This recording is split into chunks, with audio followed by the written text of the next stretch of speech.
নবীকে আমি প্রশ্ন করলাম আল্লাহর কাছে সবচেয়ে পছন্দনীয় আমল কোনটি? আল্লাহ নবী জবাব দিলেন আসসালাতু আলা ওয়াক্তিহা, সময় মতো নামাজ পড়া। তাহলে আমি প্রশ্ন করি, আপনারা জবাব দেন, বলেন তো আল্লাহর কাছে সবচেয়ে পছন্দনীয় আমল কোনটি? সময় মতো নামাজ পড়া। বলেন আল্লাহর কাছে সবচেয়ে পছন্দনীয় আমল কোনটি? সবাই একসাথে, আল্লাহর কাছে সবচেয়ে পছন্দনীয় আমল কোনটি? নামাজ পড়া। এরকম এই লিফলেটের মতো বানাইবেন। বিভিন্ন গাছে গাছে আপনারা সুবহানাল্লাহ লেখছেন, আলহামদুলিল্লাহ লেখা অনেক জায়গায়। এইরকম লেখা রাখবেন, আল্লাহর কাছে সবচেয়ে পছন্দনীয় আমল সময় মতো নামাজ পড়া। জাতিকে স্মরণ করায় দিবেন। মসজিদে এই হাদিসটা পারলে লিখা রাখবেন। সহিহ বুখারীর বর্ণনা এই হাদিসটা 527 নম্বর হাদিস।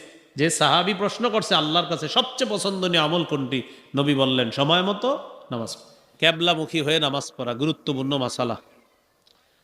আপনারা এখান থেকে